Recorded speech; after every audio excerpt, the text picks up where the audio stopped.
Question number 8, bill of exchange. 10 January, on 10 January 2017 A sells goods to B. तो हमें यही पता करना है किसने सामान बेचा और किसने सामान खरीदा। इन द बुक्स ऑफ ए कौन है? सेलर। बस आपको यही ध्यान रखना है, सबसे ज्यादा जरूरी बात। और in the books of B, okay, buyer. अब इनकी यहां जर्नल करनी है, परफॉर्मा बनाएंगे, ध्यान से नरेशंस लिखेंगे। 10 जनवरी 2017 को ए ने बी को गुड्स बेचे, B account debit to sales account. Narration लिखेंगे, sale sold goods to B 12,000। Narration के बिना कोई भी एंट्री नहीं करेंगे, याद रखें अपनी नोटबुक्स में।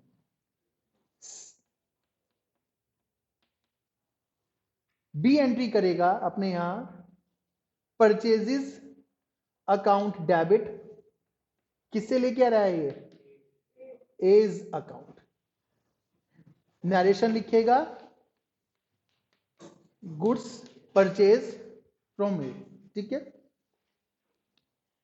On that date B accepted a bill drawn upon him by ए।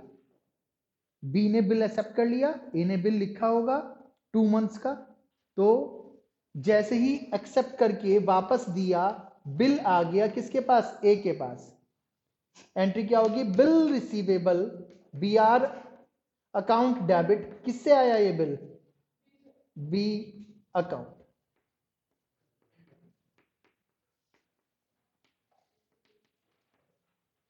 $12,000 का। और ये बिल एक्सेप्ट करेगा, इसके एंट्री होगी A's account debit to bills payable account. इसके लिए क्या है?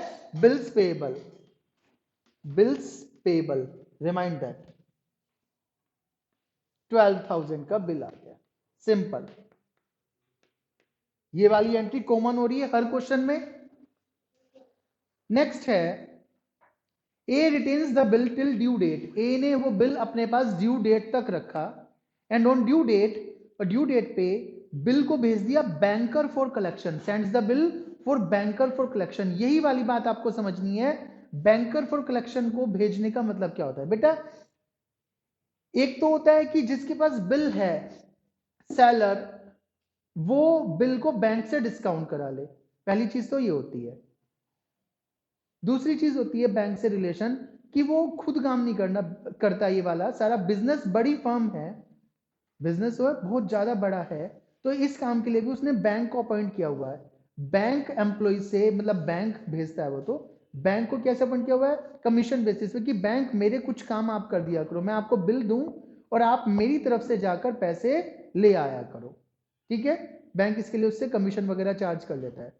तो इसके लिए होता क्या है, जब भी ड्यू डेट आती है उससे पहले या उसी सेम डे सेलर अपने बिल्स को बैंक को दे देता है, और सेलर की जगह बैंक पैसे लेने चला जाता है। बस सिर्फ इतना काम होता है। जैसे अपने दुकान से एम्प्लॉय को ना भेजकर किसी और को भेज दिया पैसे लेने के लिए। तो सिंपल उस तरह से एंट्री करनी है। तो ड्यू डेट 2 मंथ्स का बिल था आपका, 2 मंथ्स, तो क्या हो गया? 13th of March. Due date को बैंक को बिल भेजेगा, एंट्री क्या हो जाएगी? बस यहां ध्यान देना है, bill sent for collection to bank भी लिख सकते हैं, अकाउंट डेबिट, और आपके पास से चला जाएगा bill to bills receivable account. Narration हो जाएगी bill sent for collection to bank.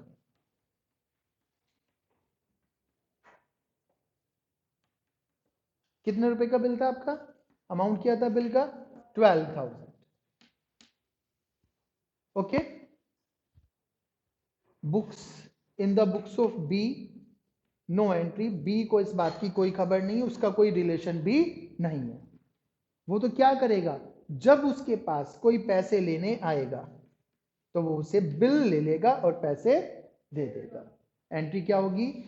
Bills payable, वापस आ गया ना, account debit to bank account.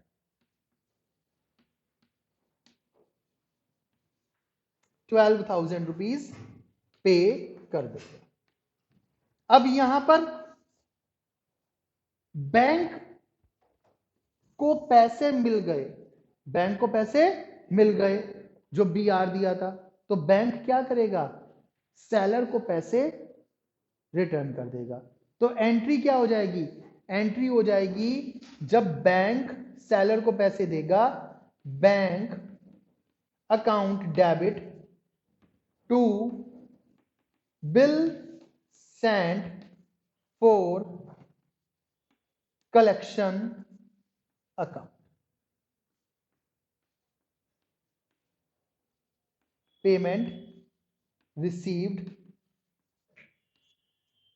12,000, आगे भी लिख सकते हैं नरेशन आप, payment received for bill send for collection, ठीक है, इस तरह से। तो कुल मिला के हुआ क्या, दो एंट्री वही सेम होनी है। एक एक्स्ट्रा एंट्री हुई कि आपने बिल को बैंक के पास भेज दिया कलेक्शन के लिए, इसने पेमेंट कर दी, और वो पेमेंट बैंक ने वापस किसे कर दी, सेलर को कर दी। बस बिल सेंड फॉर कलेक्शन में ये एक्स्ट्रा होना है। ओके।